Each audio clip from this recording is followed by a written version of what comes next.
Hello everybody, this is Toys R Us, and for this special figure showcase we're going to be looking at the Autobot First Aid. What we'll do with this video, we'll have a quick look at him in both of his modes. I'll make you aware of the variants of him that have been released. I'll point out a few things that you need to be aware of if you're looking to buy one yourself, and show you the accessories that came with him. And as I'm lucky enough to have a couple of different types of packaging, we can have a look at that as well, especially the battle scenes and stuff on the back. So let's get started. His name is First Aid. He was one of 5 protector bots that could combine to form Defensor, which is there, and he originally came out in 1986 and he was subsequently released in 1987 and 1992 afters.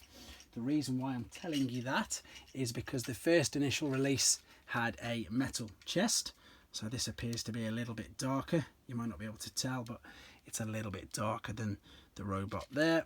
But that was, as I say, the 1986 first release. They all had metal chests, and then obviously what it must have been for cost cutting exercises afterwards, they were all subsequently released with plastic chests. So let's have a look at him in robot mode then. He is an incredibly basic robot. He just has a little bit of movement in the shoulders. The legs are locked together. They just literally fold out at the knee joint. They don't do much else apart from that. Things that you need to be aware of is he's missing his stickers there, so that can make him look quite bland, to be fair. And unfortunately, with him being white, he can get easily sun faded, sun bleached, whatever you want to call it, or just go not a very nice tinge of yellow, which this one sort of is at the bottom. I'll show you next to another and you'll see the difference. So that's something to be aware of. Again, he was very, very basic. The reason why he was very, very basic is because the gimmick at the time was, of course, that he could combine with the other robots and form a part of this combiner. So he's traditionally Defensor's left arm all the time, but he was part of Scramble City, and usually on the Japanese packaging it does say that, but with the Italian one it doesn't. But I'll just quickly explain what that is. Scramble City basically meant that he could basically combine and be any one of the limbs on Defensor. So he didn't have to be an arm, he could be a leg, as long as you had his head intact there. So when he goes into be an arm, this I'm not going to do it, it's so stiff, it's been on display for ages. This folds down exactly like that, so it fits into his arm, or it stays where it is and you just clip the bit on top and it'll drop there and he can form one of the legs. So there's the robot mode. The pistol that comes with him is this one. So let's have a quick look at that. Can you see it? In some of the books they incorrectly gave you streetwise to look at, but you need this little tab there. It's really important you've got that tiny little tab so that when you do this you can connect it into the hole there, so it just fits in just there like so. There you are, you can see, and it just fits into position there.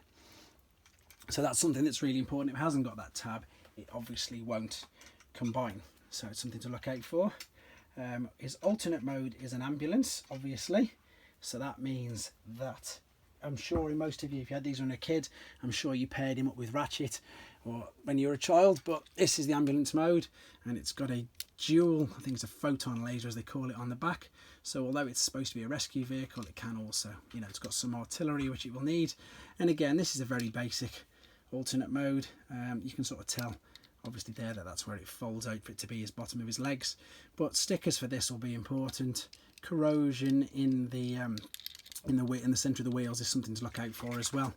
And yeah, there's the stickers again, nice and quite bright on the top. If I get my other one now, you might be able to see the difference. Yeah, see how the leg here, in fact all of it just looks that little bit more yellow, that bit more cream, so it's really noticeable when he's in his ambulance mode. But otherwise, you know, very basic but very enjoyable figure for the fact that it can combine. So that's the things that you need to be aware of if you're looking to complete one or after ones yourself. We're going to start now having a quick look at some of the packaging, and what we've got here first and foremost is the Gig gift set. So Gig, if I bring this to the front now, that's the Italian company that was licensed under Takara to make the Transformers, and they changed his name to Sirena. So I presume that's within reference to like the siren, I would imagine, on the ambulance. Things to be aware of on here, you'll see there it says Transformers instead of Transformers, and of course the language is in Italian. If we spin it round, we've got the lovely battle scene at the back there where you've got the 2 Titans, Metroplex and Triptychon. That's one of the most famous battle scene pictures used obviously for the 86 release figures. Lovely piece of artwork. So yes, the Italians did change the name, and what I've got next there is the little individual box set, and this is, again, you can see now it says Takara on the box, so they're licensed by Takara, 4 gig, Transformers, there it is, and of course Protectobot Sirena. For those of you who don't know, the C stood for Cybertron, or Cybertrons, which is the Japanese name referring to as the Autobots. So the Autobots were Cybertrons and the Decepticons were Destrons. So if you see the D and then the number, that's what that stands for with regards to the Decepticons. And there is his name again, Sirena. If we spin it round, unfortunately someone's had the robot points out of this, but we've got that lovely other battle scene. So you've got the 2 Titans, but this time they're transformed into their other modes, and that again is one of my favourite pieces of artwork. Lovely, lovely picture there. So moving on to the gold carded figures. These were released as part of the Generation 1 continuity in 1992. So again, they just made it in the Generation 1. They are the Generation 1 figures. And so these will all have the plastic chests. And if we start with the English one, so you can tell it's the English one, and I know this is really obvious, but because it says Classic Protectobot and all the writing is in English.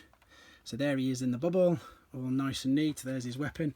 For those of you who are unaware, the actual back bit that attaches to the ambulance does come in 2 pieces. So the first piece goes to the back, and then the second piece connects to that.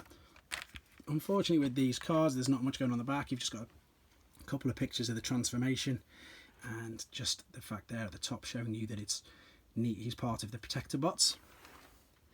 Moving on to the Spanish version. And I know, as I say, I joked about the fact that it says Classic in English, but on the Spanish one, it doesn't say Classic at all. It says Protectobot, and then it's telling you that it transforms from an ambulance to a robot, and it's all Spanish writing. It's all exactly the same, everything inside it. And again, they keep the name the same, so he's still referred to as First Aid. They haven't changed his name, and the back as well is just as the same as the standard English version. But there you go. So, very basic toy. Still light though, again, especially if you're a child, you pair him up with Ratchet, maybe Red Alert, any of the rescue vehicles for that reason. Yeah, nice and basic, but he did transform to become one of the best combiners. These are constantly getting reissued. Combiner Wars have obviously done them. They're always bringing these figures out. They're just fantastic. I hope you enjoyed looking at these. I hope it brought back some nice memories. I hope it educates some of you to the things that you need to be aware of. And of course, please take care and subscribe for more.